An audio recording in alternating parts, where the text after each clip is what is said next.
ಎಲ್ಲರಿಗೂ ಆತ್ಮ ಪ್ರಣಾಮಗಳು masters. Shivashakti pyramid ಧ್ಯಾನ ಮಂದಿರದಲ್ಲಿ ನಿಮಗೆಲ್ಲರಿಗೂ ಸ್ವಾಗತ, ಸುಸ್ವಾಗತ ಮಾಸ್ಟರ್ಸ್. ಧ್ಯಾನ ಹಾಗೂ ಸ್ವಾಧ್ಯಾಯ ಕಾರ್ಯಕ್ರಮಕ್ಕೆ ತಮಗೆಲ್ಲರಿಗೂ ಸ್ವಾಗತ ಬಯಸುತ್ತಾ, ಪ್ರಪ್ರಥಮವಾಗಿ ನಮ್ಮೆಲ್ಲರ ಗುರುಗಳಾದಂತ ಪತ್ರಿಜಿಯವರಿಗೆ ಆತ್ಮ ಪ್ರಣಾಮಗಳು. ನನ್ನೆಲ್ಲ ಜನ್ಮದ ಈ ಜನ್ಮದ ಎಲ್ಲ ಗುರುಗಳಿಗೂ ಆತ್ಮ ಪ್ರಣಾಮಗಳು ಹಾಗೂ ನಮ್ಮೆಲ್ಲರ ರಕ್ಷಾ ಕವಚವಾಗಿರುವ ಮಹಾ ಅವತಾರ್ ಬಾಬಾಜಿಯವರಿಗೆ ಆತ್ಮ ಪ್ರಣಾಮಗಳು. ನನ್ನ ತಂದೆ ತಾಯಿಗಳಿಗೂ ನಿಮ್ಮ ತಂದೆ ತಾಯಿಗಳಿಗೂ ಆತ್ಮ ಪ್ರಣಾಮಗಳನ್ನು ಸಲ್ಲಿಸುತ್ತಾ ಇವತ್ತಿನ ಸ್ವಾಧ್ಯಾಯವನ್ನ ನಾವು ಸ್ಟಾರ್ಟ್ ಮಾಡೋಣ ಮಾಸ್ಟರ್ಸ್. ಮೊದಲನೇದಾಗಿ ಬಾಬಾಜಿಯವರನ್ನ ಸ್ಮರಿಸುತ್ತಾ ಇವತ್ತಿನ ಸ್ವಾಧ್ಯಾಯವನ್ನ ನಾವೆಲ್ಲ ಸ್ಟಾರ್ಟ್ ಮಾಡೋಣ ಮಾಸ್ಟರ್ಸ್. ನಿನ್ನೆ ನೋಡಿದ್ವಿ ಮಾಸ್ಟರ್ಸ್, ಏನಂದ್ರೆ ಪಲ್ಲವಿಯವರು ಏನ್ ಕೇಳಿದ್ರಂದ್ರೆ, ಬಾಬಾಜಿ ನಿಮ್ದು ಇದು ಒಂದೇನಾ ಇದು ಜನ್ಮ, ಮತ್ತೆ ಯಾವ್ದಾದ್ರು ಜನ್ಮ ಇದೆನಾ ಅಂತ ಕೇಳಿದಕ್ಕೆ ಅವ್ರಿಗೆ ಹೇಳ್ತಾರೆ ಬಾಬಾಜಿ, ಓಕೆ ಇದೆ, ಮತ್ತೆ ನಾನು ನನ್ನ ಬಗ್ಗೆ ಹೇಳ್ತೀನಿ ಅಂತ ಹೇಳ್ತಾರೆ ಮಾಸ್ಟರ್ಸ್. ಸೊ ಅದ್ರ ಬಗ್ಗೆ ನಾನು ನಿನಗೆಲ್ಲ ತಿಳಿಸ್ತೀನಿ ಅಂತ ಹೇಳ್ತಾರೆ. ನಾವು ನಿನ್ನೆ ನೋಡಿದ್ವಿ. ಆವಾಗ ಬಾಬಾಜಿ ಹೇಳ್ತಾರೆ, ನನ್ನ ಹುಟ್ಟಿನ ಹೆಸರು ನಾಗರಾಜ ಅಂತ. ನಾನು 18ನೇ ನಾಗರಾಜ ಅಂತ ಕೆಲವರು ನನ್ನ ಯೋಗಿ ಅಂತ ಕರೆದ್ರು. ಲಹರಿ ಮಹಾರಾಷ್ಟ್ರೀಯರು 19ನೇ ಶತಮಾನದಲ್ಲಿ ನನ್ನನ್ನ ಬಾಬಾಜಿ ಅಂತ ಮತ್ತೆ ಮಹಾ ಅವತಾರ್ ಬಾಬಾಜಿ ಅಂತ ನನಗೆ ಹೆಸರನ್ನ ನಾಮಕರಣವನ್ನ ಆತರ ಸಂಬೋಧಿಸಿದ್ರು ಅಂತ ಹೇಳ್ತಾರೆ. ಆಮೇಲೆ ನೋಡಿ, ಬಾಬಾಜಿ ಹೇಳಿದರೆ ನಿನ್ನೆ, ನನ್ನನ್ನ ನೀವು ಯಾವ ಹೆಸರಿಂದಾದ್ರೂ ಕರಿ, ಆದ್ರೆ ನಾನು ಯಾವಾಗಲೂ ನಿನ್ನ ಹೃದಯದ ಹತ್ತಿರದಲ್ಲಿರ್ತೀನಿ ಅಂತ ಪಲ್ಲವಿ ಮಾಸ್ಟರ್ಸ್ಗೆ ಬಾಬಾಜಿ ಹೇಳ್ತಾರೆ ಮಾಸ್ಟರ್ಸ್. ಸೊ ಇನ್ನೊಂದು ಇಲ್ಲಿ ಏನ್ ನೋಡ್ಬೋದಂದ್ರೆ ಮಾಸ್ಟರ್ಸ್, ಎಷ್ಟು ಚೆನ್ನಾಗಿ ಬಾಬಾಜಿ ಹೇಳಿದಾರೆ ಅಂದ್ರೆ, ನನ್ನ ಚೈತನ್ಯದ ಕಂಪನಗಳು ತುಂಬಾ ಉಚ್ಚ ಮಟ್ಟದಲ್ಲಿವೆ. ಅದು ನಾನು ಪಡೆದ ಸಿದ್ಧಿಗಳ ಕಾರಣದಿಂದಲ್ಲ, ಬದಲಾಗಿ ನನ್ನ ಉನ್ನತ ಮಟ್ಟದ ಉದ್ದೇಶವನ್ನು ನಾನು ಪೂರೈಸಬೇಕಾಗಿರುವುದರಿಂದ ಆಧ್ಯಾತ್ಮಿಕವಾಗಿ ಮೇಲೆತ್ತುವ ಅಗತ್ಯವಿರುವ ಎಲ್ಲಾ ವ್ಯಕ್ತಿಗಳನ್ನು ನಾನು ಭೇಟಿಯಾದೆ ಅಂತ. ನೋಡಿ ಮಾಸ್ಟರ್ಸ್, ಇದರಲ್ಲಿ ನಾವು ಎಷ್ಟು ತಿಳ್ಕೊಬೇಕಾಗಿರೋದು, ಒಂದು ಮಹತ್ವವಾದ ಮೆಸೇಜ್ ಕೊಟ್ಟಿದ್ದಾರೆ. ಅಂದ್ರೆ ನಾವೀಗ ಧ್ಯಾನ ಕೂತಾಗ ನಮ್ ಜೊತೆ ನಡೀತಿರುವಂತ ಕಂಪನಗಳೇನಿರ್ತಾವಲ್ವಾ, ಅವು ನಾವು ಪಡೆದಂತ ಯಾವುದೇ ಸಿದ್ಧಿಯಿಂದಲ್ಲ. ಅದು ಉಚ್ಚ ಮಟ್ಟದ ಚೈತನ್ಯಗಳನ್ನು ನಾವು ಪಡಿಬೇಕಾದ್ರೆ ನಮ್ಮದೇ ಆದಂತ ಒಂದು ಉನ್ನತವಾದ ಉದ್ದೇಶವನ್ನ ಹೊತ್ಕೊಂಡು ನಾವೆಲ್ಲ ಈ ಭೂಮಿಗೆ ಬಂದಿರ್ತೀವಿ ಮಾಸ್ಟರ್ಸ್. ಸೊ ಯಾವಾಗ ನಾವು ಈ ಭೂಮಿಗೆ ಉನ್ನತ ಮಟ್ಟದ ಒಂದು ಲೈಫ್ ಪರ್ಪಸ್ ಅನ್ನ ತಗೊಂಡ್ ಬಂದಿರ್ತೀವಿ, ಅದಕ್ಕಾಗಿ ಅದನ್ನು ಪೂರೈಸಬೇಕಾದ್ರೆ ನಾವು ಬೇರೆ ಬೇರೆ ಉನ್ನತ ಮಟ್ಟದ ಆಧ್ಯಾತ್ಮಿಕ ವ್ಯಕ್ತಿಗಳನ್ನ ನಾವು ಭೇಟಿ ಆಗ್ಬೇಕಾಗತ್ತೆ. ಹಾಗೆ ನಾನು ಭೇಟಿ ಮಾಡಿದೆ ಅಂತ ಹೇಳ್ತಾರೆ. ನೋಡಿ ಮಾಸ್ಟರ್ಸ್, ಇಲ್ಲಿ ಎಷ್ಟು ಮುಖ್ಯವಾದದ್ದು ಹೇಳಿದಾರೆ ಅಂದ್ರೆ ಬಾಬಾಜಿ ಅವರು, ನಮ್ಮ ಲೈಫ್ ಪರ್ಪಸ್ಗೆ ಯಾರ್ಯಾರು ಸಿಗ್ಬೇಕು, ಯಾರ್ಯಾರನ್ನ ನಾವು ಭೇಟಿ ಆಗ್ಬೇಕು, ಯಾರ್ಯಾರ ಹತ್ರ ನಾವು ಹೋಗ್ಬೇಕು, ಅದೆಲ್ಲ ಮೊದಲೇ ನಿರ್ಧಾರಿತವಾಗಿರುತ್ತೆ ಮಾಸ್ಟರ್ಸ್. ನಾವು ಹಾಗಾಗಿ ಎಲ್ಲರನ್ನು ನಾವು ಭೇಟಿ ಆಗ್ತಾ ಹೋಗಿ ನಮ್ಮ ಆತ್ಮದ ಚೈತನ್ಯವನ್ನ ನಾವು ಜಾಸ್ತಿ ಮಾಡ್ಕೋತೀವಿ. ಇಷ್ಟು ನಿನ್ನೆವರೆಗೆ ನೋಡಿದ್ವಿ. ಇವತ್ತು ಮುಂದಿನ ಅಧ್ಯಾಯವನ್ನ, ಮುಂದಿನ ಭಾಗವನ್ನ ನೋಡೋಣ. ಇದರಲ್ಲಿ ತುಂಬಾ ಇಂಪಾರ್ಟೆಂಟ್ ಇದೆ ಮಾಸ್ಟರ್ಸ್. ತುಂಬಾ ಚೆನ್ನಾಗಿ ಬಾಬಾಜಿ ಅವ್ರ ಬಗ್ಗೆ ಹೇಳ್ಕೊಂಡಿದ್ದಾರೆ. ಸೊ ಇದನ್ನ ನಾವೆಲ್ಲರೂ ತುಂಬಾ ಲಕ್ಷ ಕೊಟ್ಟು ಕೇಳೋಣ. ತುಂಬಾ ಚೆನ್ನಾಗಿದೆ ಇದಂತೂ. ಈ ಪಾಠ ತುಂಬಾ ಚೆನ್ನಾಗಿದೆ ಮಾಸ್ಟರ್ಸ್. ಇದ್ರದ್ದು ಶೀರ್ಷಿಕೆ ಏನಂದ್ರೆ, ಸಿರಿಯನ್ ಬಾಬಾಜಿ ಸಮಾನಾಂತರದ ಜೀವನದ ಅಸ್ತಿತ್ವ ಅಂತ ಇದ್ರದ್ದು ಶೀರ್ಷಿಕೆ ಮಾಸ್ಟರ್ಸ್. ಇಲ್ಲಿ ಬಾಬಾಜಿ ಹೇಳ್ತಿದ್ದಾರೆ, ನಾನು ಹಗಲು ರಾತ್ರಿ ಆಳವಾದ ಧ್ಯಾನದಲ್ಲಿ ತೊಡಗಿದ್ದೆ. ಉಪನಿಷತ್ತುಗಳನ್ನು ಅಧ್ಯಯನ ನನಗೆ ಸಾಕಷ್ಟು ನಿಶ್ಚಳತೆಯನ್ನು ಕೊಟ್ಟಿತು, ನನ್ನನ್ನು ಶೂನ್ಯ ಸ್ಥಿತಿಗೆ ತಂದಿತ್ತು. ನೀವು ಯಾವಾಗ ನಿಮ್ಮ ಮನಸ್ಸಿನೊಳಗೆ ಭೌತಿಕ ಕಸಕಡ್ಡಿಗಳನ್ನು ಸ್ವಚ್ಛಗೊಳಿಸಲು ಸಾಧ್ಯವೋ ಆಗ ಮಾತ್ರ ನಾವು ಉನ್ನತ ಸತ್ಯವನ್ನು ಕಾಣುವಿರಿ. ನಿಜವಾಗಿ ಹೇಳಬೇಕೆಂದರೆ ನನ್ನ ಭೌತಿಕ ದೇಹದಲ್ಲಿ ಇರುವುದು ಹೇಗೆ ಅನಿಸುತ್ತಿತ್ತು ಎಂಬುದನ್ನು ನಾನು ಮರೆತು ಬಿಟ್ಟೆ. ನನ್ನ ಭೌತಿಕ ದೇಹದಲ್ಲಿ ಇರುವುದು ಹೇಗೆ ಅನಿಸುತ್ತಿತ್ತು ಎಂಬುದನ್ನು ನಾನು ಮರೆತು ಬಿಟ್ಟಿದ್ದೇನೆ. ಏಕೆಂದರೆ ನಾನು ನನ್ನ ಆಳವಾದ ಸ್ತರದಲ್ಲಿ ನನ್ನ ಆತ್ಮದ ಜೊತೆಗೆ ಪ್ರಯಾಣ ಮಾಡುತ್ತಿದ್ದೇನೆ. ನೋಡಿ ಮಾಸ್ಟರ್ಸ್ ಎಷ್ಟು ಚೆನ್ನಾಗಿ ಹೇಳಿದಾರೆ ಅಂದ್ರೆ, ಬಾಬಾಜಿಯವರು ನಾನು ಹಗಲು ರಾತ್ರಿ ಜಾಸ್ತಿ ಜಾಸ್ತಿ ಧ್ಯಾನ ಮಾಡಿ ವೇದ ಉಪನಿಷತ್ತುಗಳನ್ನ ಓದಿ ಅದರಿಂದ ತುಂಬಾ ತಿಳ್ಕೊಂಡೆ, ನನ್ನ ಮನಸ್ಸಿನ ಶೂನ್ಯ ಸ್ಥಿತಿಗೆ ಹೋಗಲು ಕಾರಣ ಆಯ್ತು. ಮತ್ತೆ ಹೇಳಿದ್ದಾರೆ ಮಾಸ್ಟರ್ಸ್, ನನ್ಗೆ ಇಲ್ಲಿ ತುಂಬಾ ಖುಷಿ ಆಗ್ತಾ ಇದೆ, ಮನಸ್ಸಿನೊಳಗಿನ ಭೌತಿಕ ಕಸಕಡ್ಡಿಗಳನ್ನು ಸ್ವಚ್ಛಗೊಳಿಸಲು ಸಾಧ್ಯವಾಯಿತು ಅಂತ. ನಾವು ಪ್ರತಿ ದಿವಸ ಹೇಳ್ತೀವಲ್ವಾ ಮಾಸ್ಟರ್ ಧ್ಯಾನ ಮಾಡುವಾಗ, ನನ್ಗೆ ಗೊತ್ತಿಲ್ಲ ಇದು ನನ್ಗೆ ಹೆಂಗ್ ಇದು ಬರುತ್ತೆ ಅಂತ. ಇವತ್ತು ನನ್ಗೆ ಅದೇ ಖುಷಿಯಾಗಿ ನಗ್ತಾ ಇದ್ದೀನಿ. ಯಾಕಂದ್ರೆ ನನ್ನ ಮನಸ್ಸಿನ ಒಳಗಿನ ಕಸ ಕಡ್ಡಿಗಳನ್ನ ಸ್ವಚ್ಛಗೊಳಿಸೋಣ ಅಂತ ಹೇಳ್ತಾ ಹೋಗ್ತಿದೀವಿ. ಯಾಕಂದ್ರೆ ಇದು ಬಾಬಾಜಿ ಅವ್ರದ್ದೇ ಮಿರಾಕಲ್ಲು. ಸೊ ನೋಡಿ, ಹೀಗಾಗಿ ಬಾಬಾಜಿ ಅವರು ಇದನ್ನ ಹೇಳ್ತಾ ಇದ್ದಾರೆ, ನಮ್ಮ ಮನಸ್ಸಿನ ಕಸ ಕಡ್ಡಿಗಳನ್ನ ನಾವು ಸ್ವಚ್ಛಗೊಳಿಸೋಕೆ ಸಾಧ್ಯ ಆಗತ್ತೆ ಯಾವಾಗಂದ್ರೆ ನಾವು ಉನ್ನತವಾಗಿ ನಾವು ಧ್ಯಾನವನ್ನ ಮಾಡ್ತಾ ಹೋದಂಗೆ ಅಂತ ಹೇಳಿದ್ದಾರೆ ಮಾಸ್ಟರ್ಸ್. ದೃಶ್ಯ ಅಂತ ಕೊಟ್ಟಿದ್ದಾರೆ ಮಾಸ್ಟರ್ಸ್ ಇಲ್ಲಿ. ಒಂದು ಬೆಳಕಿನ ಉಂಗುರ ವೇಗವಾಗಿ ಆಕಾಶದಲ್ಲಿ ಕಾಣಿಸಿತು. ಬಾಬಾಜಿ ಹೇಳಿದ್ದಾರೆ ಮಾಸ್ಟರ್ಸ್, ಒಂದು ದೃಶ್ಯದ ಬಗ್ಗೆ ಎಕ್ಸ್ಪ್ಲೇನ್ ಕೊಟ್ಟಿದ್ದಾರೆ ಅಲ್ಲಿ. ಒಂದು ಬೆಳಕಿನ ಉಂಗುರ ಆಕಾಶದಲ್ಲಿ ಕಾಣಿಸಿತು, ಪ್ರಯಾಣಿಸಿತು, ತುಂಬಾ ಎತ್ತರಕ್ಕೆ ಹೋಗಿ ಸ್ಫೋಟಿಸಿತು. ಇದು ಅಪಾರ ಪ್ರಮಾಣದ ಬೆಳಕನ್ನು ಉತ್ಪತ್ತಿ ಮಾಡಿತು. ಆ ಬೆಳಕು ಎಲ್ಲೆಡೆಗೆ ಪಸರಿಸಿತ್ತು. ಆ ಬೆಳಕಿನಿಂದ ಒಂದು ಗುಲಾಬಿ ಬಣ್ಣದ ಕಮಲವು ಹುಟ್ಟಿತು. ಆ ಕಮಲ ಅರ್ಧ ಅರಳುತ್ತಿದ್ದಂತೆ ಅದರಿಂದ ಭಗವಾನ್ ಬುದ್ಧರು ಹೊರಗೆ ಬಂದು ಬಾಬಾಜಿ ಮುಂದೆ ನಿಂತುಕೊಂಡರು. ಬಾಬಾಜಿಯವರು ತಮ್ಮ ಧ್ಯಾನ ಸ್ಥಳದಿಂದ ಎದ್ದು ನಿಂತರು ಮತ್ತು ಧನ್ಯತಾ ಭಾವದಿಂದ ಬುದ್ಧನಿಗೆ ಕರ ಜೋಡಿಸಿ ನಮಸ್ಕರಿಸಿದರು.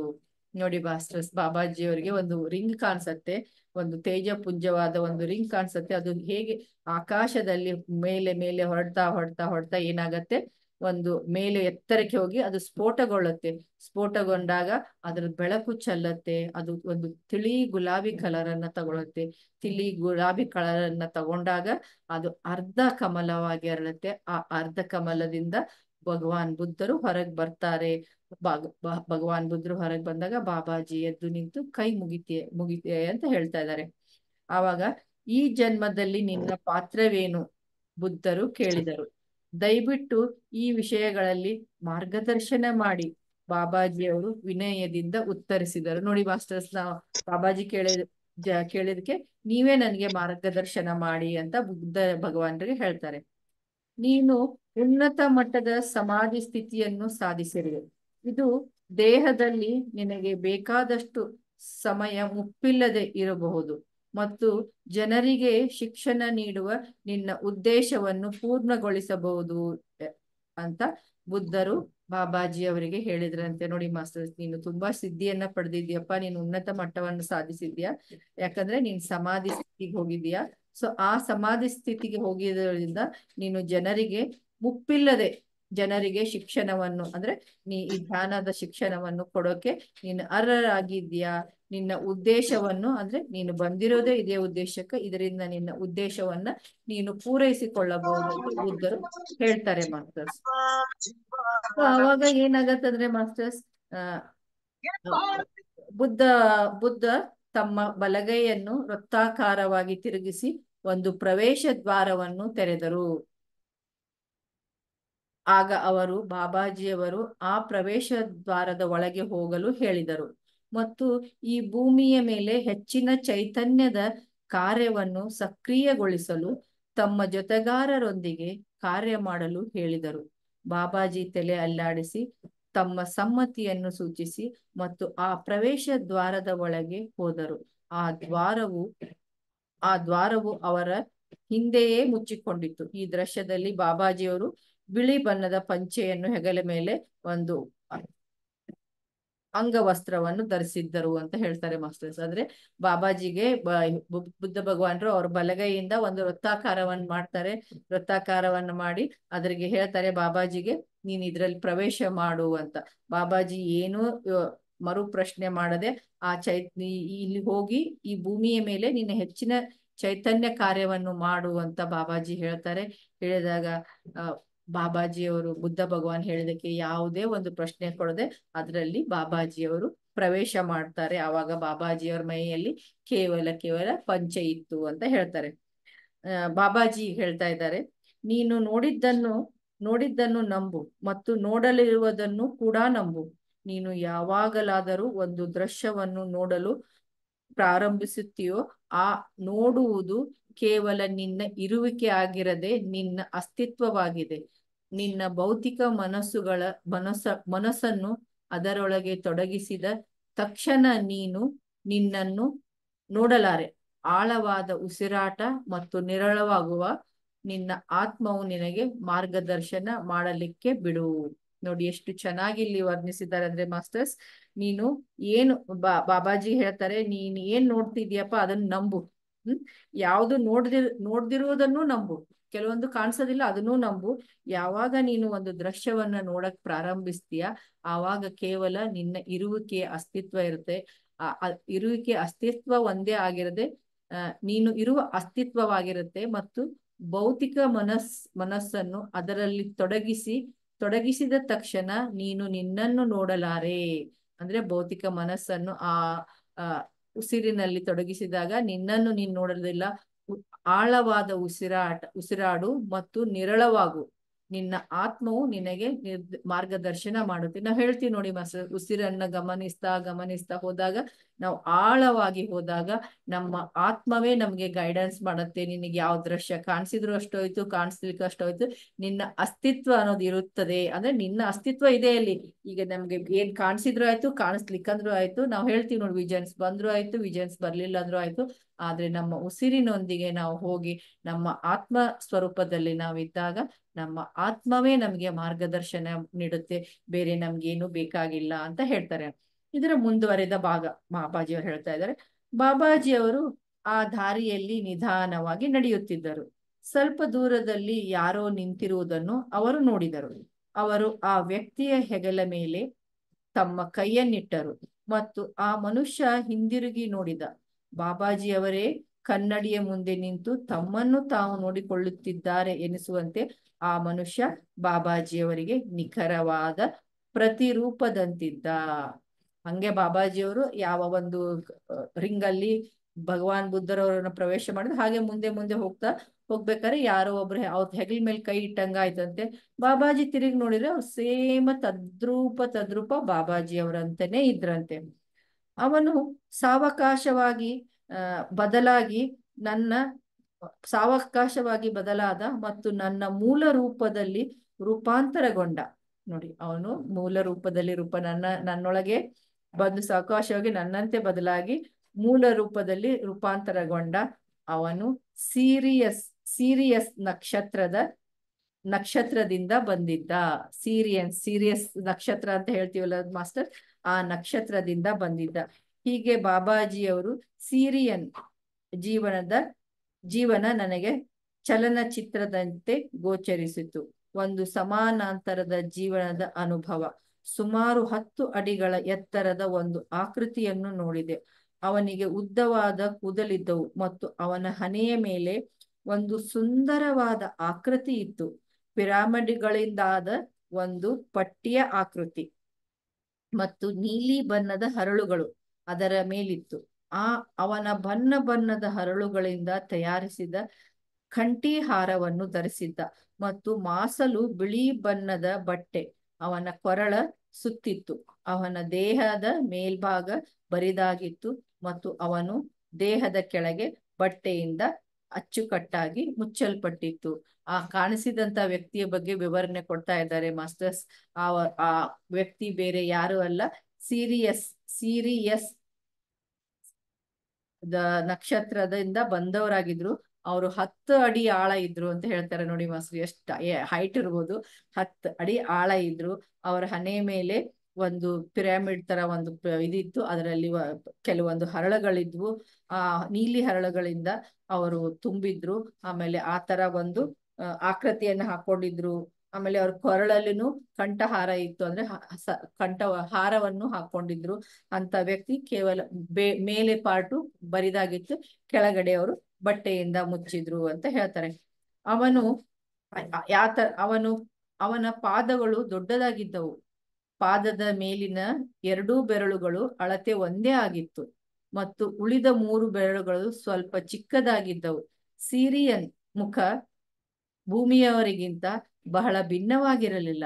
ಆದರೆ ಅವನ ಚರ್ಮದ ಬಣ್ಣ ತಿಳಿ ನೀಲಿ ಬಣ್ಣದಾಗಿತ್ತು ಮತ್ತು ಅವನ ಕಣ್ಣುಗಳು ದೊಡ್ಡದಾಗಿದ್ವು. ಅವನ ಹೆಸರೇ ಸಫೋನ್. ನೋಡಿ ಮಾಸ್ಟರ್ಸ್, ಇಲ್ಲಿ ಅವರು ಭೇಟಿಯಾದಂತ ವ್ಯಕ್ತಿಯ ಬಗ್ಗೆ ಅವ್ರ ಬಗ್ಗೆ ಹೇಳ್ತಾ ಇದ್ದಾರೆ.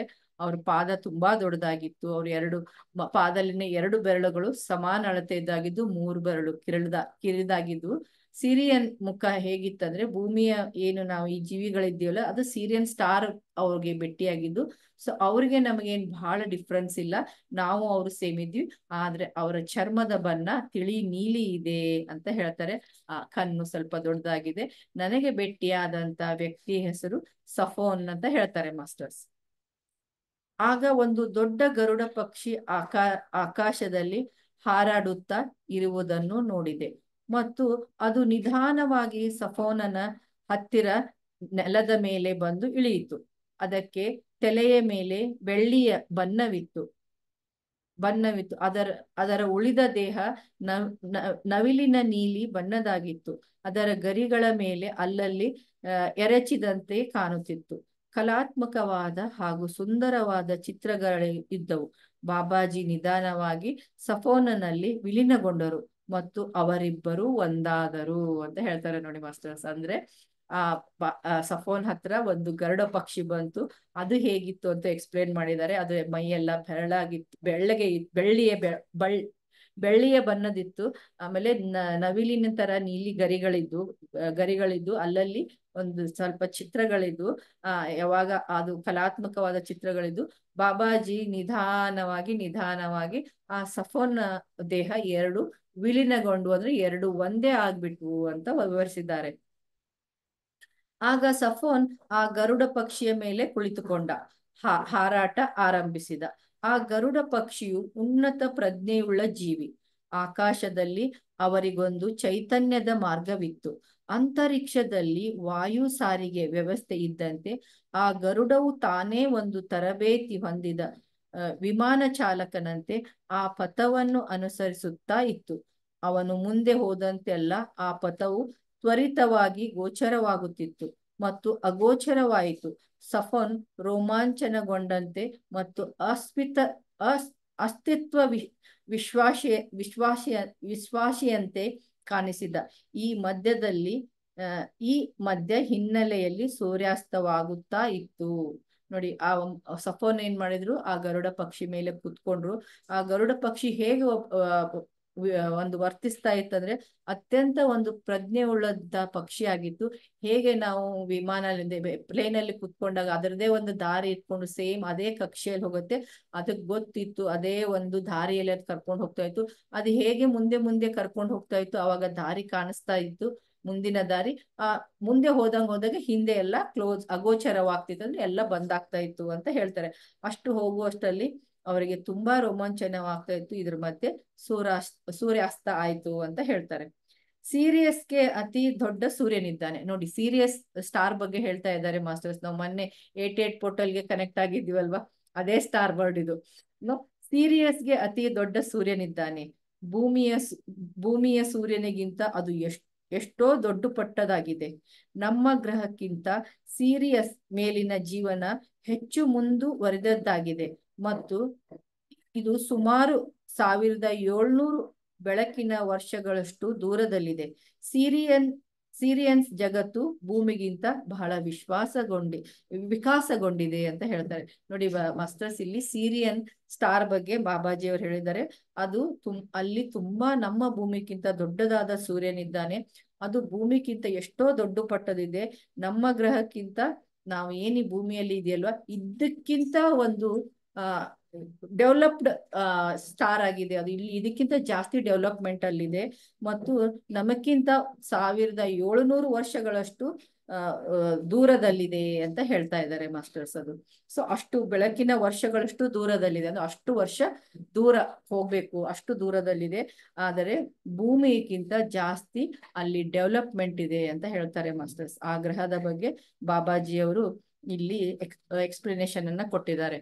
ಸಫೋನ್ ಹೇಳ್ತಾನಂತೆ, ನಾನು ಸಫೋನ್, ಸಿರಿಯಾದ ನಾಯಕ. ಭೂಮಿಯ ಜೀವಿಗಳಿಗಾಗಿ ನಾವು ಭಾವನಾತ್ಮಕವಾಗಿ ಕಾರ್ಯ ಮಾಡುತ್ತೇವೆ.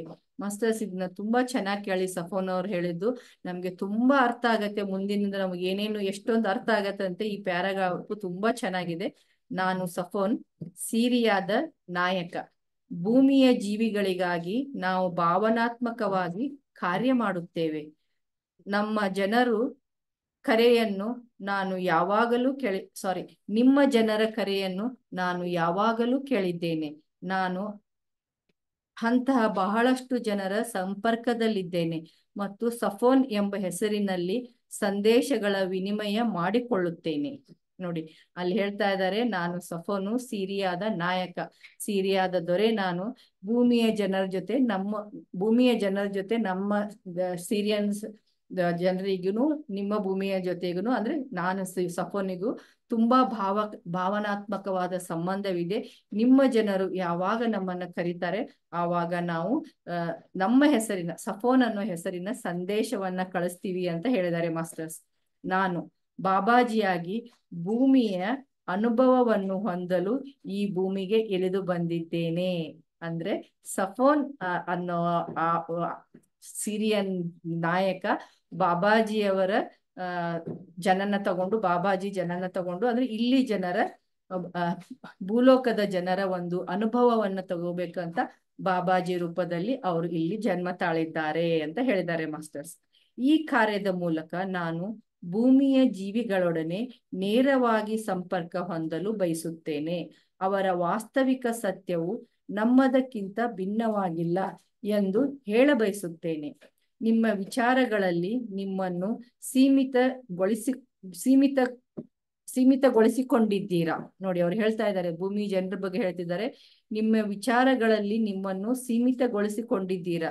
ಎಷ್ಟರ ಮಟ್ಟಿಗೆ ಅಂದರೆ ನೀವು ಕಳೆದು ಹೋಗಿದ್ದೀರಾ ಎನ್ನುವಷ್ಟರ ಮಟ್ಟಿಗೆ, ಏಕೆಂದರೆ ನೀವು ಸತ್ಯವನ್ನು ಮರೆತಿದ್ದೀರಾ.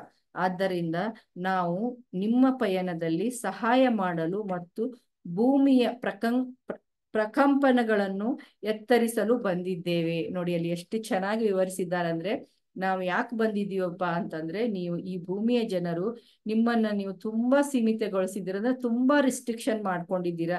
ಎಷ್ಟರ ಮಟ್ಟಿಗೆ ಅಂದ್ರೆ ನಿಮ್ಮನ್ನೇ ನೀವು ಮರ್ತು ಬಿಟ್ಟಿದ್ದೀರಾ. ಆಮೇಲೆ ನೀವು ಸತ್ಯವನ್ನೇ ಮರ್ತು ಬಿಟ್ಟಿದ್ದೀರಾ, ಏನು ನಿಜ ಅನ್ನೋದೇ ಮರ್ತಿದ್ದೀರಾ, ಎಲ್ಲ ರಿಸ್ಟ್ರಿಕ್ಷನ್ ಮಾಡ್ಕೊಂಡು ಕೂತ್ಬಿಟ್ಟಿದ್ದೀರಾ.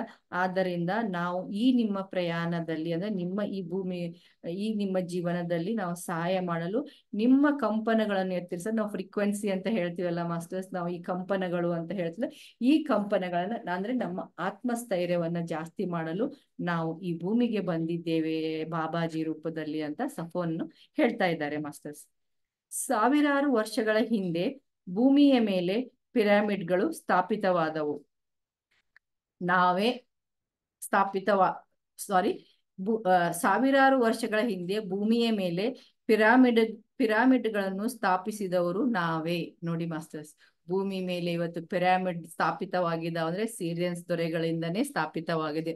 ಮೂಲ ಯಾರು ಅಂತ ಕೆಲವೊಬ್ರು ಗೊತ್ತಿಲ್ಲ ಅಂತ ಹೇಳ್ತಾರೆ. ಬಾಬಾಜಿಯವರ ಬುಕ್ ಓದಿದವರಿಗೆ ಗೊತ್ತು. ಅದನ್ನ ಪಿರಾಮಿಡ್ ಅನ್ನೋ ಕಲ್ಚರ್ ಅನ್ನ ಕೊಟ್ಟವರೇ ಈ ದೇಶದ ದೊರೆಗಳು. ಅದನ್ನ ಸ್ಥಾಪಿಸಿದವರು ನಾವೇ. ನಾವು ಈ ಬ್ರಹ್ಮಾಂಡದ ಗಣಿತ ವಿಜ್ಞಾನಿಗಳು. ನೋಡಿ, ನಾವು ಈ ಬ್ರಹ್ಮಾಂಡದ ಗಣಿತ ವಿಜ್ಞಾನಿಗಳು. ನಮ್ಮ ಉನ್ನತ ತಾಂತ್ರಿಕ ಕೌಶಲ್ಯಗಳ ಕಾರಣ ನಾವು ಪಿರಾಮಿಡ್ಗಳ ನಿರ್ಮಾಣ ಕಾರ್ಯದಲ್ಲಿ ತಾಂತ್ರಿಕ ಸಹಾಯ ಮಾಡಲು ಸಮರ್ಥರಿದ್ದೇವೆ. ನೋಡಿ, ಅವರು ಬ್ರಹ್ಮಾಂಡದ ಗಣಿತ ವಿಜ್ಞಾನಿ ಅಂತೆ ಅವರು. ನಾವು ಬ್ರಹ್ಮಾಂಡದ ಗಣಿತ ವಿಜ್ಞಾನಿಗಳು. ನಮಗೆ ಹೇಗಂದ್ರೆ ಉನ್ನತ ತಾಂತ್ರಿಕ ಕೌಶಲ್ಯ ನಮ್ಮಲ್ಲಿದೆ. ಸೊ ಹಾಗಾಗಿ ನಾವು ಪಿರಾಮಿಡ್ಗಳನ್ನು ರಚನೆ ಮಾಡಲು ನಾವು ಸಮರ್ಥರಿದ್ದೇವೆ ಅಂತ ಹೇಳಿದ್ದಾರೆ. ಇದು ಭೂಮಿಯ ಪ್ರಕಂಪನಗಳನ್ನು ಮೇಲೆತ್ತಲು ಮತ್ತು ಉನ್ನತ ಪ್ರಜ್ಞೆಯನ್ನು ಹೊಂದಲು ಸಹಾಯ ನೀಡುವ ಸಲುವಾಗಿ ಪ್ರತಿ ಸಲವೂ ಒಬ್ಬ ವ್ಯಕ್ತಿ ಪಿರಾಮಿಡ್ಗಳ ಕಡೆ ನೋಡಿದಾಗ ಆ ಪಿರಾಮಿಡ್ಗಳು ಹೇಗೆ ವಾಸ್ತವಕ್ಕೆ ಬಂದವು ಎಂದು ಆಶ್ಚರ್ಯಗೊಳ್ಳುತ್ತಾನೆ ಮತ್ತು ಇದರ ಹಿಂದಿನ ರಹಸ್ಯವನ್ನು ಅರಿತುಕೊಳ್ಳಲು ಪ್ರಯತ್ನಿಸುತ್ತಾನೆ. ಅಲ್ವಾ ಮಾಸ್ಟರ್ಸ್? ಕೆಲವೊಂದ್ಸರಿ ಅನ್ಕೋತಿ, ಏನಿದು ಪಿರಾಮಿಡ್ ಅಂದ್ರೆ ಏನಿರ್ಬೇಕು, ಇದು ಎಲ್ಲಿಂದ ಬಂದಿರಬೇಕು, ಹೇಗೆ ಉತ್ಪತ್ತಿ ಆಗಿರ್ಬೇಕು ಅಂತ ನಮ್ಮೆಲ್ಲರ ಮನಸ್ಸಲ್ಲಿ ಕ್ವಶನ್ ಬರುತ್ತಲ್ವಾ. ಸೊ ಅದರ ಹಿಂದಿನ ರಹಸ್ಯವನ್ನ ತಿಳ್ಕೊಳ್ಳಲು ಕೆಲವೊಬ್ರು ಬಯಸ್ತಾರೆ. ಪ್ರಯೋಗ ಮಾಡಲು ಮತ್ತು ಅನುಭವಿಸಲು ಈ ಭೂಮಿಯು ನಮಗೆ ಸುಂದರವಾದ ಸ್ಥಳ. ಪಿರಾಮಿಡ್ಗಳ ಪರಿಕಲ್ಪನೆಯನ್ನು ಅರ್ಥ ಮಾಡಿಕೊಳ್ಳುವ ಮತ್ತು ಜನರಿಗೆ ಅದನ್ನು ಅರ್ಥ ಮಾಡಿಸಿಕೊಳ್ಳಲು ಸಹಾಯ ಮಾಡುವ ಜನರಿಗಾಗಿ ನಾವು ಹುಡುಕುತ್ತಿದ್ದೆವು. ನೋಡಿ, ಈಗ ಏನ್ ಹೇಳಿದ್ವಿ, ನಾವು ಭೂಲೋಕದಲ್ಲಿ ನೋಡಿ, ದೇವಲೋಕದವರು ಬರ್ಬೇಕಾದ್ರೆ ಏನಾದ್ರೂ ಸಾಧನೆ ಮಾಡ್ಬೇಕಾದ್ರೆ ಅವರು ಭೂಲೋಕಕ್ಕೆ ಬರ್ತಾರೆ. ಯಾಕಂದ್ರೆ ಇದು ಎಕ್ಸ್ಪೆರಿಮೆಂಟ್ ಒಂದು ಇದ್ದಂಗೆ. ನಾವು ಹೇಗೆ ಎಕ್ಸ್ಪೆರಿಮೆಂಟ್ ಮಾಡಕ್ ಕೆಲವೊಂದು ಮಟೀರಿಯಲ್ ಬೇಕಲ್ಲ, ಹಾಗೆ ಭೂಮಿ ಅನ್ನೋದು ಎಲ್ಲರಿಗೂ ಒಂದು ಎಕ್ಸ್ಪೆರಿಮೆಂಟ್ ಇದ್ದಂಗೆ. ಸೊ ಅದಕ್ಕೆ ಹೇಳ್ತಾರೆ, ಈ ಒಂದು ಪಿರಾಮಿಡ್ ಅನ್ನುವ ಶಕ್ತಿಯನ್ನ ಪ್ರಯೋಗ ಮಾಡಲು ಅವರು ಶಕ್ತಿಯನ್ನ ಅನುಭವ ಪಡೆಯಲು ನಾವು ಭೂಮಿಯೇ ಒಂದು ಸುಂದರವಾದ ಸ್ಥಳ ಅಂತ ನಾವು ಆಯ್ಕೆ ಮಾಡ್ಕೊಂಡ್ವಿ. ಇದನ್ನ ಅರ್ಥ ಮಾಡಿಕೊಳ್ಳುವ ಜನರಿಗೆ ಮತ್ತು ಅರ್ಥ ಮಾಡಿಕೊಳ್ಳ ಬಯಸುವವರಿಗೆ ನಾವು ಸಹಾಯ ಮಾಡ್ತೀವಿ ಅಂತ ಹೇಳ್ತಾರೆ. ಈ ಭೂಮಿಯ ತುಂಬಾ ಪಿರಾಮಿಡ್ಗಳ ರಚನೆ ಮಾಡಿದೆವು. ಮಾನವ ಸಂಕುಲವು ತಮ್ಮ ವೈಯಕ್ತಿಕ ಪಯಣದಲ್ಲಿ ಬೃಹತ್ ಪ್ರಮಾಣದ ಮುನ್ನಡೆಯನ್ನು ಸಾಧಿಸಿ ಮತ್ತು ಈ ಪಿರಾಮಿಡ್ ಚೈತನ್ಯದ ಮುಖಾಂತರ ಆಧ್ಯಾತ್ಮಿಕ ಕಾಂತಿಯನ್ನು ಮಾಡುವ ಸಮಯಕ್ಕಾಗಿ ನಾವು ಕಾಯುತ್ತಿದ್ದೆವು. ಮಾನವರ ಕಣ್ಣಿಗೆ ಕಾಣಿಸದಂತ ಜಾಲದಂತ ರಚನೆಗಳನ್ನು ಪಿರಾಮಿಡ್ ಒಳಗಡೆ ಮತ್ತು ಹೊರಗಡೆ ರಚಿಸಿದ್ದೇವೆ. ಇದನ್ನು 2 ಕಿಲೋಮೀಟರ್ ತ್ರಿಜ್ಯದ ವ್ಯಾಪ್ತಿಯೊಳಗೆ ಕಟ್ಟಿದ್ದೇವೆ. ನಾವು ಇಂಥ ಜಾಲಗಳನ್ನು ಈಜಿಪ್ತಿನ ಪಿರಾಮಿಡ್ಗಳು ಮತ್ತು ನಂತರ ರಚಿಸಿದ ಪ್ರತಿಯೊಂದು ಪಿರಾಮಿಡ್ಗಳಲ್ಲಿ ಇಂತಹ ಜಾಲಗಳಿವೆ. ನೀವು ಇವುಗಳನ್ನು ಚೈತನ್ಯದ ಜಾಲಗಳು ಎಂದು ಕರೆಯಬಹುದು. ನೋಡಿ ಮಾಸ್ಟರ್ಸ್, ಎಷ್ಟು ಚೆನ್ನಾಗಿ ಹೇಳಿದ್ದಾರೆ ಅಂದ್ರೆ, ನಾವು ಪಿರಾಮಿಡ್ ಒಳಗಡೆ ಹೇಗೆ ಅಂದ್ರೆ ಆಧ್ಯಾತ್ಮಿಕ ಕಾಂತಿಯನ್ನು ಕಾಣಕ್ಕೆ ಸಾಧ್ಯ ಇಲ್ಲ. ಆಧ್ಯಾತ್ಮಿಕ ಕ್ರಾಂತಿಯನ್ನು ಮಾಡುವ ಸಮಯದಕ್ಕೆ ನಾವು ಕಾಯ್ತಾ ಇದ್ವಿ. ಅಂದ್ರೆ ಆಧ್ಯಾತ್ಮಿಕ ಕ್ರಾಂತಿಯನ್ನ ಮಾಡಕ್ಕೆ ನಾವು ಕಾಯ್ತಾ ಇದ್ವಿ. ಆವಾಗ ನಾವು ಪಿರಾಮಿಡ್ ಒಳಗಡೆ ಹೊರಗಡೆ ಕೆಲವೊಂದು ಖನಿಜ ಜಾಲಗಳನ್ನ ಕೆಲವೊಂದು ಚೈತನ್ಯದ ಜಾಲಗಳನ್ನ ಅದರಲ್ಲಿ ಫಿಕ್ಸ್ ಮಾಡಿದ್ವಿ. ಯಾಕಂದ್ರೆ ಆ ತರ ಟೆಕ್ನಾಲಜಿಯಿಂದ ನಾವು ಪಿರಾಮಿಡ್ಗಳನ್ನ ಕಟ್ಟಿದ್ದೀವಿ. ಆ ಪಿರಾಮಿಡ್ಗಳು ಈಜಿಪ್ತಿನ ಪಿರಾಮಿಡ್ ಅನ್ನು ಫಸ್ಟ್ ಕಟ್ಟಿದವರೇ. ಅಲ್ಲಿ ಈಜಿಪ್ತಿನಲ್ಲಿ ಪಿರಾಮಿಡ್ಗಳು ನಿರ್ಮಿಸಿದವರು ನಾವು. ಆಮೇಲೆ ನಂತರ ಪ್ರತಿಯೊಂದು ಪಿರಾಮಿಡ್ಗಳು ಅಲ್ಲಿರುವಂತ ಈಜಿಪ್ತಲ್ಲಿರುವಂತ ಪಿರಾಮಿಡ್ಗಳಲ್ಲೂ ಇಂಥ ಕಣಗಳಿದ್ದಾವೆ. ಹಾಗೆ ಮುಂದೆ ಬರುವಂತ ಎಷ್ಟೋ ಪಿರಾಮಿಡ್ಗಳಲ್ಲಿ ನಾವು ಈ ಚೈತನ್ಯ ಜಾಲಗಳನ್ನ ರಚಿಸಿ ಕಟ್ಟಿದ್ದೇವೆ. ಇದನ್ನ ನೀವು ಪಿರಾಮಿಡ್ಗಳಂದ್ರೆ ಬರೀ ಪಿರಾಮಿಡ್ ಅಲ್ಲ, ಅದು ಚೈತನ್ಯದ ಜಾಲಗಳು ಅಂತ ನೀವು ತಿಳ್ಕೊಬಹುದು ಅಂತ ಹೇಳ್ತಾರೆ. ಈ ಚೈತನ್ಯದ ಜಾಲಗಳು ಏನು ಮಾಡುತ್ತವೆ ಅಂತ ಪಲ್ಲವಿ ಮಾಸ್ಟರ್ ಕ್ವಶನ್ ಕೇಳಿದ್ದಾರೆ ಮಾಸ್ಟರ್ಸ್. ನೋಡಿ, ಈಗ ಪಿರಾಮಿಡ್ ಬಗ್ಗೆ ಒಂದು ವಿವರಣೆ ಇದೆ ಮಾಸ್ಟರ್ಸ್. ಮಾನವನ ದೇಹದಲ್ಲಿ ಜೀವಕೋಶಗಳಿವೆ ಮತ್ತು ಈ ಜೀವಕೋಶಗಳು ರಚನೆ ಈ ಜಾಲದಂತಿದೆ. ಇದನ್ನು ನೀವು ಗಮನಿಸಿದ್ದೀರಾ? ಮಾನವನು ಭೂಮಿಯ ಮೇಲೆ ಪಿರಾಮಿಡ್ ಅನ್ನು ಉಪಯೋಗಿಸುವ, ಪಿರಾಮಿಡ್ ಕೆಳಗೆ ಧ್ಯಾನ ಮಾಡುವಾಗ ಅಥವಾ ಯಾವುದಾದರೂ ಒಂದು ಕಾರ್ಯ ಪಿರಾಮಿಡ್ ಕೆಳಗಡೆ ಮಾಡುವುದನ್ನು ಆರಂಭಿಸಿದಾಗ ಈ ಚೈತನ್ಯ ಜಾಲಗಳು ಮಾನವನ ಜೀವಕೋಶಗಳ ವ್ಯವಸ್ಥೆಗೆ ಸಂಪರ್ಕ ಹೊಂದುತ್ತವೆ. ಜೀವಕೋಶಗಳ ವ್ಯವಸ್ಥೆಗಳನ್ನು ನಮ್ಮ ಭೌತಿಕ ದೇಹದ ಸೂಕ್ಷ್ಮದರ್ಶಕ ಜಾಲಗಳು ಈ ಸಮಗ್ರ ಪ್ರಕ್ರಿಯೆಯಲ್ಲಿ ನಾವು ಈ ಪಿರಾಮಿಡ್ಗಳ ಚೈತನ್ಯ ಶಕ್ತಿಯ ಜಾಲಗಳ ವ್ಯವಸ್ಥೆಯನ್ನು ಮಾನವ ಜೀವಕೋಶಗಳ ವ್ಯವಸ್ಥೆಗೆ ಜೊತೆಗೆ ಜಾಗೃತಗೊಳಿಸಿದಾಗ ಇದು ಮಾನವನ ಚೈತನ್ಯವನ್ನು ಮೇಲಕ್ಕೆತ್ತುವ ಪ್ರಕ್ರಿಯೆಯನ್ನು ಎತ್ತರಿಸುತ್ತದೆ. ನಮ್ಮೆಲ್ಲರ ಜೊತೆ ಸಂವಹನ ಮಾಡುವುದು ಮತ್ತು ನಮ್ಮೆಲ್ಲರ ಜೊತೆ ಸಂವಹನ ಮಾಡುವುದು ನಮಗೆ ಬಹಳ ಇಷ್ಟ ಅಂತ ಹೇಳ್ತಾರೆ. ನೋಡಿ ಮಾಸ್ಟರ್ಸ್, ಪಿರಾಮಿಡ್ ಯಾವ ತರ ವರ್ಕ್ ಮಾಡ್ತವೆ ಅಂತ ಇಲ್ಲಿ ಚೆನ್ನಾಗಿ ವರ್ಣಿಸಿದ್ದಾರೆ. ಏನಂದ್ರೆ ಪಿರಾಮಿಡ್ ಹೇಗೆ ನಿರ್ಮಾಣಗೊಂಡಿದ್ವು ಅಂದ್ರೆ, ನಮ್ಮ ದೇಹದಲ್ಲಿರುವಂತ ಏನು ಒಂದು ಕಣಗಳ ಜಾಲ ನಿರ್ಮಾಣಗೊಂಡಿದೆಯಲ್ಲ ಮಾಸ್ಟರ್, ಜೀವಕೋಶಗಳ ಜಾಲ ನಿರ್ಮಾಣಗೊಂಡಿದೆಯಲ್ಲ, ಅದಕ್ಕೆ ಸರಿಯಾಗಿ ಆ ಟೆಕ್ನಾಲಜಿ ಈ ಟೆಕ್ನಾಲಜಿ ಎರಡೂ ಹೊಂದಿ ಒಂದೇ ಆಗ್ಬೇಕು. ಆ ಟೆಕ್ನಾಲಜಿಯನ್ನ ನಾವು ಪಿರಾಮಿಡ್ ಅನ್ನ ಉಪಯೋಗಿಸಿದಾಗ ಅದ್ರ ಕೆಳಗಡೆ ನಾವು ಕೆಲಸವನ್ನು ಮಾಡಿದಾಗ ಆ ಜೀವಕೋಶಗಳಿಗೆ ಸಂಪರ್ಕ ಹೊಂದಿ ಏನಾಗತ್ತಂತೆ, ಚೈತನ್ಯ ಶಕ್ತಿಯ ಜಾಲ ಕಣಗಳಾಗಿ ಅವು ಮಾರ್ಪಾಡಾಗಿ ಒಳ್ಳೆಯ ಒಂದು ಚೈತನ್ಯ ವ್ಯವಸ್ಥೆಯನ್ನ ಅಂದ್ರೆ ಉನ್ನತ ನಮ್ಮಲ್ಲಿರುವಂತ ವೈಬ್ರೇಷನ್ ಅನ್ನ ಜಾಸ್ತಿ ಮಾಡೋಕೆ ಈ ಪ್ರಕ್ರಿಯೆ ಈ ಪಿರಮಿಡ್ ಇಂದ ಸಾಧ್ಯ ಆಗತ್ತೆ ಅಂತ ಹೇಳ್ತಾರೆ. ಅದಕ್ಕೆ ಅವ್ರು ಹೇಳ್ತಾರೆ ಇದಷ್ಟೇ ಅಲ್ಲದೆ ನಮ್ಮ ಜೊತೆ ನೀವು ಸಂವಹನ ಅಂದ್ರೆ ನಮ್ಮ ಜೊತೆ ಕನೆಕ್ಟ್ ಆಗಕ್ಕೂ ಇವು ಹೆಲ್ಪ್ ಮಾಡ್ತವೆ ಅಂತ ಹೇಳ್ತಾರೆ. ಆದರೆ ನಾವು ಎಲ್ಲ ಸಮಯದಲ್ಲೂ ಭೌತಿಕವಾಗಿ ಭೂಮಿಯನ್ನು ಭೇಟಿ ಮಾಡಲು ಸಾಧ್ಯವಿಲ್ಲ. ಆದ್ದರಿಂದ ನಾವು ಈ ಪಿರಮಿಡ್ ಚೈತನ್ಯದ ಜಾಲಗಳ ಮುಖಾಂತರ ಸಂಪರ್ಕ ಸಾಧಿಸುತ್ತೇವೆ. ನಮ್ಮ ಗ್ರಹವು ಎಲ್ಲಿ ನೋಡಿದಲ್ಲಿ ಪಿರಮಿಡ್ಗಳಿಂದ ತುಂಬಿದೆ. ಇದು ಸಿರಿಯನ್ ಜಗತ್ತು ಮತ್ತು ಭೂಮಿಯ ನಡುವೆ ಸಂಪರ್ಕ ಜಾಲವಿದ್ದಂತೆ. ಯಾವಾಗಲಾದರೂ ನಮ್ಮ ಗ್ರಹವನ್ನು ಭೇಟಿ ಮಾಡಿದರೆ ನಾವು ಈ ಚೈತನ್ಯ ಜಾಲಗಳ ಮುಖಾಂತರ ಪ್ರಯಾಣಿಸುತ್ತೇವೆ. ಈ ಚೈತನ್ಯ ಜಾಲಗಳು ಬೇರೆ ಜಗತ್ತಿಗೆ ಪ್ರವೇಶದ ದ್ವಾರ ಇದ್ದಂತೆ ಕೆಲಸ ಮಾಡುತ್ತವೆ. ನೋಡಿ ಮಾಸ್ಟರ್, ಸಿರಿಯನ್ ಸ್ಟಾರ್ ಬಗ್ಗೆ ಅವ್ರ ಭೂಮಿಯ ಬಗ್ಗೆ ಹೇಳಿದ್ದಾರೆ. ಹೇಗಂದ್ರೆ ನಾವು ಭೌತಿಕವಾಗಿ ಈ ಭೂಮಿಗೆ ಭೇಟಿ ಮಾಡಕ್ ಆಗೋದಿಲ್ಲ. ನಾವು ಪಿರಮಿಡ್ದ ಚೈತನ್ಯ ಜಾಲಗಳು ಎಲ್ಲಿರ್ತಾವಲ್ಲ ಅದ್ರ ಮೂಲಕವೇ ನಾವು ಸಂಪರ್ಕ ಸಾಧಿಸಲು ಸಾಧ್ಯ ಆಗತ್ತೆ. ನಮ್ಮ ಗ್ರಹದಲ್ಲಿ ಅಂದ್ರೆ ಸಿರಿಯನ್ ಗ್ರಹದಲ್ಲಿ ಎಲ್ಲಿ ನೋಡಿದಲ್ಲೂ ಪಿರಮಿಡೇ ತುಂಬಿದಾವೆ. ನಾವು ಈ ಸಿರಿಯನ್ ಜಗತ್ತು ಮತ್ತು ಭೂಮಿಯ ನಡುವೆ ಒಂದು ಸಂಪರ್ಕ ಜಾಲವಿದ್ದಂತೆ ಈ ಪಿರಮಿಡ್ಗಳು ಭೂಮಿ ಹಾಗೂ ಸಿರಿಯನ್ ನಡುವೆ ಈ ಪಿರಮಿಡ್ಗಳೇ ಒಂದು ಸಂಪರ್ಕ ಜಾಲವಿದ್ದಂತೆ. ಮತ್ತು ನಿಮ್ಮ ಗ್ರಹವನ್ನು ಭೇಟಿ ಮಾಡಿದರೆ ನಾವು ಈ ಚೈತನ್ಯ ಜಾಲಗಳ ಮುಖಾಂತರವೇ ಪ್ರಯಾಣಿಸುತ್ತೇವೆ.